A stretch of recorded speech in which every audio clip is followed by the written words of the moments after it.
Over the holiday season, I got to ride my 300 coaster, which also happened to be my number 10 RMC. I've ridden now 10 RMCs across the world, and I've seen a couple being built as well, such as White Whale at Nagashima, and I also got to see Twisted Timbers being built.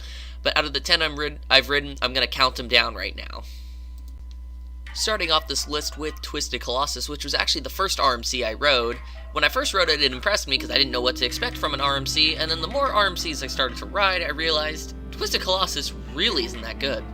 The layout is not good at all. It's pretty lame. It's kind of cool when it races, but the thing is it almost never races, so it really defeats the purpose of the whole ride when every single element goes together, and honestly, the airtime just isn't strong. It's barely ejector, which doesn't really work for RMCs because RMC restraints are already so tight. It's got to be pretty good ejector to make you feel it. With like weak ejector, like flow ejector kind of, it doesn't really work.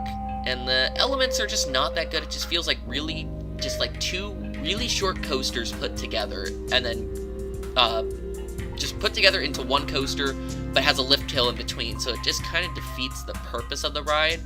Considering Colossus was such a long ride, and then they made it just two really short coasters put together, I think it was kind of a bit of a disgrace towards the original Colossus. Next up on the list, we go south of the border to Mexico City to go ride Medusa Steel Coaster. And Medusa Steel Coaster, when I rode it, was not running well at all. They just had put VR on and changed out the wheels, so the wheels would run, they put on slower wheels, so the headsets wouldn't fly off. So the ride was running really slow when I rode it, and that's probably why it's so low on the list. But the airtime just wasn't that good. The first drop is, I hate the first drop. It's so shallow. Even Goliath at Magic Mountain is steeper than that drop. There's no airtime on that drop, and the inversion is just kind of, The rest of the ride is kind of okay. I mean, there's a few pops of airtime, nothing too crazy. There's an outward, like, off-bank hill after the 0G roll, and that one's actually pretty strong, and then it goes into another sustained one that's kind of more like Fury-style airtime, where it's kind of like the flow ejector. And then you finish off with the Heartline roll. The Heartline roll is really cool, and then the ride ends, and you're like, oh, I waited that long for that? But, yeah, it's not really that great. I was not impressed with this ride at all, considering, you know, people the people from like Theme Park Review really hyped this up and said, you know, it's the best, one of the best RMCs. It's a top 5 roller coaster. It's really not. It's pretty sluggish. It doesn't have that much airtime. It really doesn't. And the moments it has are pops. They're not sustained. There's 2 sustained moments, and that's about it. And I mean, I need to go back down there and ride it eventually, but as of now, it's not one of my favorites by any means. Heading back to California, we have the Joker at Six Flags Discovery Kingdom. While many consider this to be the worst RMC, I definitely disagree. I mean, every time I've ridden it, it's ran pretty well, and if you catch it on a day where it's raining, the ride can run up to 8 to 9 seconds faster. I mean, this ride is so noticeably faster in the rain, it's unbelievable. I mean, I have a comparison just of like a short section of the track, and you can see within that time, it's a good second or two ahead of the other train, just in a very short section of the ride. And I think the layout just provides so much. I mean, you got the step-up underflip. That is a very unique inversion. And then you got one of the best stalls. I mean, the stall is so much better than the one on Twisted Colossus. And then you got a nice slow roll 0G at the end. But it still maintains its speed enough to have airtime over the hills. The airtime's decently strong ejector. It's not anything thigh-crushing. But it's definitely, like, much stronger than Medusa Steel Coaster or Twisted Colossus style airtime. At number 7, I have Goliath at Six Flags Great America. This is another one that people like to say is the worst of the RMCs. Its only flaw is that it's short, but is that really a flaw? I mean, it's short, but the layout's still good. I mean, it's still a really fun ride to ride. It's got the best 0G stall I've experienced. It has one of the best RMC drops. It has just moments where there shouldn't be airtime, and it has airtime anyway. I think overall it's just a great ride. It's not the best, but it is, I think, better than a lot of the other ones, such as Twisted Colossus and Medusa Steel Coaster.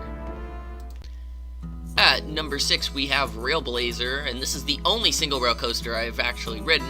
and I actually thought it was pretty cool. Because you sit kind of like Matterhorn bobsled style seating, the physics seems very weird on the track because the dimensions of the rails are very small. I think it's like 1.5 feet wide, so it's not very big track, and you haul ass through it. It looks like a Connects coaster.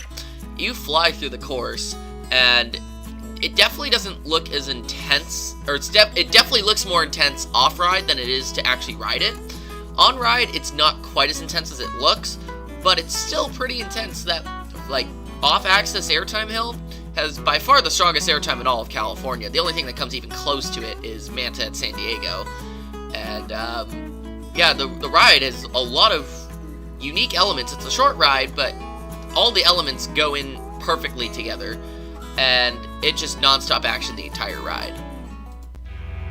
And at number 5, we have Steel Vengeance. I know this is going to cause a little bit of controversy because many people consider this to be the best RMC, not only the best RMC, but best coaster in the world. Now, I completely disagree with that. I think it's kind of in the middle of RMCs. It's definitely smack dab in the middle. It's tall, fast, and long, yes, but kind of like what I was saying with Goliath, is that one's short, but just because it's short doesn't mean it's bad, and just because Steel Vengeance is long doesn't mean it's amazing. It has some good parts to it, but I think the layout does lack a little bit. The airtime isn't super strong. The drop is forgettable. I mean, you got the top hat element, which, you know, the airtime's about as strong as Joker. It's nothing too fantastic. I mean, it is sustained, which is nice. Then you got the outward bank, basically the same thing. It's mildly strong ejector. It is sustained, which is nice. And then you go into the inversion. The first inversion's pretty cool. It feels like V2 at Discovery Kingdom. And then the rest of the inversions just kind of are like, eh. The stall on Steel Vengeance is kind of janky. It snaps too hard, and I don't think it feels like normal for an RMC to do that. For like a B&M invert, yeah, that's a different story, but the snap doesn't feel right on it. And the rolls are kind of forgettable. You just fly through them so quickly, you don't really even notice they happen. And the rest of the ride is just airtime. And airtime is great, don't get me wrong, but it's the only thing the ride has pretty much after inversions is just airtime. It's just pure airtime. And the airtime isn't anything, you know, like outstanding. It's great airtime, don't get me wrong, but like once again, it's maybe a little bit stronger than Joker's airtime. There is one moment towards the end where it does shoot you out of your seat really hard. It's the third of the last 6 hills on that finale section. That part does have really strong thigh-crushing ejector, and that is my favorite part of the ride. And no matter if it's trimmed or not, it's still going to fly through that element really fast. And that is one of the best parts of the ride. And overall, the ride is really good. It's just not the best RMC by any means.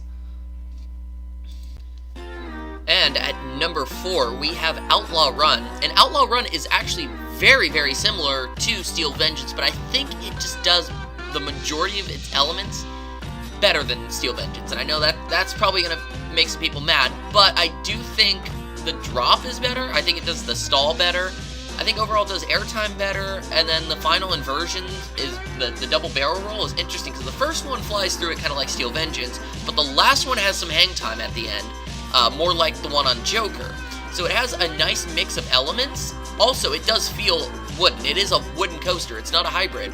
It's a wooden coaster, and it definitely feels wooden. You can feel the track just like you would with any other wooden coaster, and that's what I love about that ride, is it's not smooth. It's not rough either, but it's not smooth. It feels like a wooden coaster, and that's what I absolutely love about Outlaw Run. And at number 3, we have Storm Chaser. Storm Chaser is RMC's first fully steel coaster, and it's kind of a bit like Medusa Steel Coaster if it was actually a good coaster. The first drop is still not very good. I'm not going to lie, the first drop is not good. The rest of the ride, though, is absolutely fantastic. You go into a sustained airtime hill. It's pretty strong, and then you go into the inversion, which is, it's technically an overbank, but it's overbanked enough to be considered an inversion. You go into off-axis airtime hills, and the airtime is fairly strong, stronger than Steel Vengeance, and probably a little bit stronger than Outlaw Run. And I actually got it on the slow train. I still need to ride it on the fast train. And the ending is just nice. It feels like a much better version of the Twisted Colossus pre-lift section, where it just kind of twists and banks, and like it's very short little hops. and it's just a nice finale to that ride.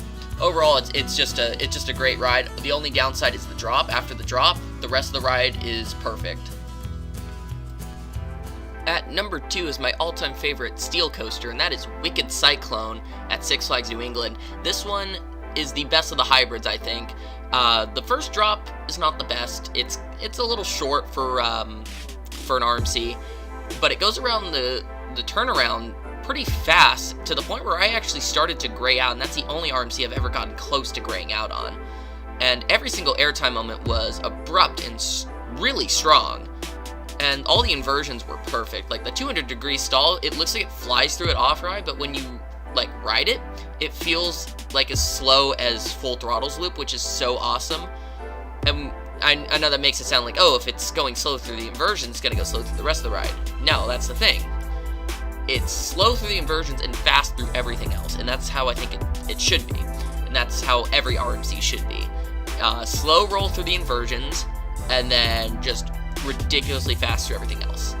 And that's what Wicked Cyclone does. And there's so many random laterals. There's one section on Wicked Cyclone towards the very end where it's going around a turn, and then it banks the other way, twists around, and then banks the other way, and then all of a sudden it's in an inversion. That's the best moment I've ever experienced on any roller coaster, is just that moment right there. And when it's running fast, and it was running fast when I rode it, it was ridiculously good. Like, from start to finish, it was perfect.